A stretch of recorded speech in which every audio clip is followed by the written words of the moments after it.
Milli Hidrometeorologiya Xidmətinin məlumatına əsasən Bakıda və Abşeron yarımadasında hava şəraitinin dəyişkən buludlu olacağı, arabir tutulacağı, əsasən yağmursuz keçəcəyi gözlənilir. Mülayim cənub-qərb küləyi əsəcək.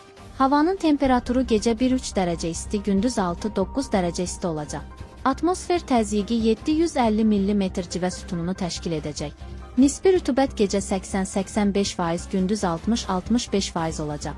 Azərbaycanın rayonlarında hava şəraitinin əsasən yağmursuz keçəcəyi, lakin gündüz dağlıq ərazilərdən başlayaraq arabir yağıntılı olacağı, qar yağacağı gözlənilir. Ayrı-ayrı yerlərdə intensiv olacağı ehtimalı var, bəzi yerlərdə arabir duman olacaq. Qərb küləyi bəzi yerlərdə arabir güclənəcək. Havanın temperaturu gecə 2 dərəcə şaxtadan 3 dərəcəyədək isti, gündüz 5-9 dərəcə isti, dağlarda gecə 5-10 dərəcə şaxta, yüksək dağlıq ərazilərdə 10-15 dərəcə şaxta, gündüz 1-6 dərəcə şaxta olacaq. Gecə və səhər bəzi dağlıq ərazilərdə yolların buz bağlaması ehtimalı var. Elm və Təhsil Nazirliyinin tabeliyindəki elmi müəssisələrin fəaliyyəti optimallaşdırılması məqsədilə bir sıra institutlar birləşdirilərək yeni publik hüquqi şəxslər yaradılıb. Bununla bağlı Baş nazir Əli Əsədov qərar imzalayıb. Qərara əsasən idarəetmə sistemləri və riyaziyyat və mexanika institutlarının bazasında Riyaziyyat İnstitutu fəaliyyət göstərəcək. Konkret AZ xəbər verir ki, editor AZ özəl mənbələrə istinadla məlumat yayıb. Bildirilir ki, yeni yaradılan publik hüquqi şəxsə artıq direktor əvəzi təyin olunub. Bu vəzifəyə texnika elmləri doktoru Elxan Səbziyev gətirilib. Bu qərarla keçmiş Təhsil Naziri və Riyaziyyat və Mexanika İnstitutunun direktoru, medianın gündəmində tez-tez qalmaqallı açıqlamaları ilə çıxış edən Misir Mərdanov vəzifəsindən azad olunub. Eyni zamanda keçmiş Rabitə və İnformasiya Texnologiyaları Naziri Əli Abbasov da vəzifəsini tərk edib. Texnika elmləri doktoru Professor Əli Abbasov İdarəetmə Sistemləri İnstitutunun baş direktoru idi. Qısa şərh, bu dəyişikliklər elmi müəssisələrin fəaliyyətinin səmərəliliyini artırmaq və idarəetməni optimallaşdırmaq məqsədini güdür. Həmçinin rəhbər vəzifələrdə yenilənməni nəzərdə tutur. Ascon Holdingə daxil olan Bakı Metropoliteni Qapalı Səhmdar Cəmiyyəti Dünya Azərbaycanlılarının Həmrəyliyi günü və Yeni il bayramı münasibətilə iş rejimini dəyişir. Milli AZ xəbər verir ki, dekabrın 31-dən yanvarın 1-nə keçən gecə metronun bütün stansiyaları saat 02:00-dək sərnişinlərin girişinə açıq olacaq.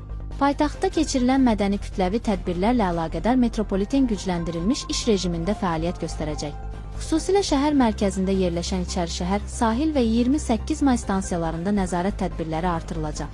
Dekabrın 31-dən yanvarın 3-dək qatarların hərəkəti xüsusi qrafiklə tənzimlənəcək, ehtiyat qatarlar isə xəttə buraxılmaq üçün hazır saxlanılacaq. Bakmin stansiyasında qatarların hərəkəti 31 dekabr 3 yanvar tarixlərində şənbə, yanvarın 4-də isə bazar günü qrafiki üzrə təşkil olunacaq. Sərnişinlərdən təhlükəsizlik və sanitariya gigiyena qaydalarına riayət etmələri xahiş olunur. Türkiyə 2026-cı il yanvarın 1-dən 3-cü ölkə vətəndaşları və diplomatik pasport sahibləri üçün Ermənistanla sərhədi açmağı planlaşdırır. Qafqazinfonun Ermənistanın Qraparaq qəzetinə istinadən yaydığı məlumata görə, bu məsələ Türkiyənin Ermənistanla normallaşma üzrə xüsusi nümayəndəsi Serdar Kılıçın İrəvana təqdim etdiyi təkliflər paketində yer alıb. Bildirilir ki, söhbət sərhədin məhdud formatda yalnız qeyd olunan kateqoriyalar üçün açılmasından gedir. Məlumata əsasən Ankara hələlik yükdaşımalar üçün sərhədi açmaq niyyətində deyil. Eyni zamanda Türkiyə diplomatik münasibətlərin qurulmasına dair protokol layihəsi hazırlayıb. Lakin sənədin imzalanması üçün Türkiyə tərəfi Ermənistanın baş naziri Nikol Paşinyanın şəxsən Ankaraya səfər etməsini şərt kimi irəli sürür.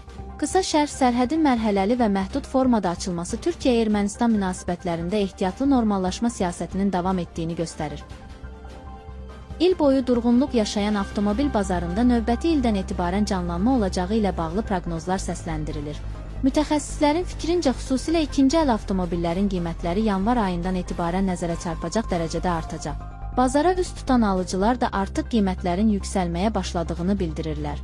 Onların sözlərinə görə bir müddət əvvəl 23 min manatlıq avtomobillər 17-18 min manatadək ucuzlaşmışdı. Lakin hazırda həmin modellərdə yenidən bahalaşma müşahidə olunub. Eyni zamanda xarici ölkələrdən, xüsusilə də Koreyadan idxal olunan avtomobillərin qiymətində 1000-1500 ABA dolları aralığında artım qeydə alınıb.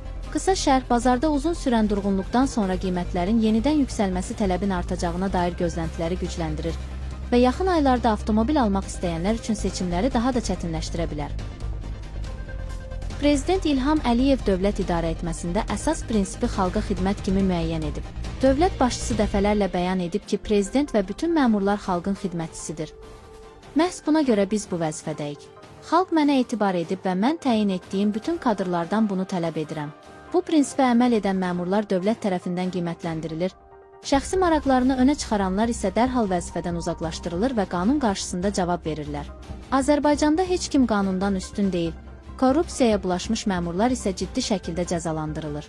Prezident İlham Əliyevin təşəbbüsü ilə qəbul olunmuş korrupsiyaya qarşı mübarizənin gücləndirilməsinə dair 2022-2026-cı illər üçün milli fəaliyyət planı və dövlət satın almaları haqqında qanun şəffaflığının artırılması və korrupsiyaya qarşı mübarizədə mühüm rol oynayır. Mərkəzi icra orqanlarında aparılan kadr islahatları nəticəsində isə qanunsuz göstəriş verən və özünü toxunulmaz hesab edən məmurlardan artıq əsər-əlamət qalmayıb. Prezident bu barədə Naxçıvanda keçirilən qəbulda da bildirib və qanunsuz tapşırıqların qarşısının alınacağını vurğulayıb. Qısa şərh bu yanaşma göstərir ki, Azərbaycanda dövlət idarə etməsi xalqa xidmət və şəffaflıq prinsipləri üzərində qurulub, korrupsiya və qanunsuzluq hallarına qarşı prinsipial mövqe davamlı olaraq gücləndirilir. Ermənistanın İqtisadiyyat naziri Vahan Papoyan yaxın gələcəkdə Ermənistan məhsullarının Azərbaycana ixracının mümkünlüyünü istisna etməyi. No Comment az xəbər verir ki, nazirin sözlərinə görə perspektivdə təkcə Azərbaycandan yeni idxal tədarükləri deyil, həm də Ermənistandan Azərbaycana ixrac imkanları yarana bilər. Yaxın gələcəkdə hər şey mümkündür. Hazırda biz Gürcüstan Dəmir Yolları şirkətindən tranzit üçün kifayət qədər rəqabət qabiliyyətli tarif əldə etmişik. Düşünürəm ki, həm Gürcüstan, həm də Azərbaycan tərəfi növbəti uğurlu razılaşma barədə açıqlama verəcək, deyə Papoyan bildirib. O qeyd edib ki, Ermənistan Azərbaycana alüminium və alüminium folqa meyvə tərəvəz, bəzi içki növləri, eləcə də müxtəlif tekstil məhsulları ixrac edə bilər. Qısa şərh bu region ölkələri arasında ticarət əlaqələrinin gələcəkdə genişlənməsi və iqtisadi əməkdaşlığın inkişafı üçün açıq perspektivlər yaradır. Milli Məclisdə kadr və struktur dəyişikliyi həyata keçirilib. Oxu Azın əldə etdiyi məlumata görə Milli Məclis sədrinin köməkçisi Elmar Hüseynov vəzifəsindən azad edilərək Beynəlxalq Münasibətlər şöbəsinin müdiri təyin olunub. Həmin şöbəyə rəhbərlik edən İlkin Məmmədov isə yeni yaradılan protokol xidmətinə rəhbər gətirilib. Beləliklə dəyişikliklər çərçivəsində həm kadr rotasiyası aparılıb, həm də Milli Məclisin strukturunda yeni xidmət formalaşdırılıb. Rusiya prezidenti Vladimir Putinin ilin sonuna yaxın Qazaxıstanın keçmiş prezidenti Nursultan Nazarbayevlə görüşü diqqəti çəkib. Globalinfo az xəbər verir ki, bunu politoloq Elxan Şahinoğlu deyib. O bildirib ki, bunu Putinin Qazaxıstanın hazırki prezidenti Kasım-Jomart Tokayevə xəbərdarlıq mesajı kimi qiymətləndirmək olar. Kasım-Jomart Tokayev Rusiya ilə tərəfdaşlığı davam etdirməklə yanaşı, Türk dövlətləri arasında inteqrasiyaya ABŞ və Avropa İttifaqı ilə əməkdaşlığın genişlənməsinə maraq göstərir. Bu isə imperiya təfəkkürünə sahib olan Rusiya prezidentinin xoşuna gəlmir. Ancaq Putinin mesajları mövcud durumu dəyişmək iqtidarında deyil. Politoloq qeyd edib ki, Putin Ermənistanın baş naziri Nikol Paşinyanın acığına köhnə dostu Robert Köçəryanla da görüşüb. Ancaq Kreml sahibi bununla istədiyi nəticəni əldə edə bilmədi. Qısa şərh bu görüşlər Putinin regional təsirini gücləndirməyə çalışmasına baxmayaraq, müstəqil dövlətlərin öz xarici siyasətini formalaşdırmaq imkanlarının hələ də mövcud olduğunu göstərir.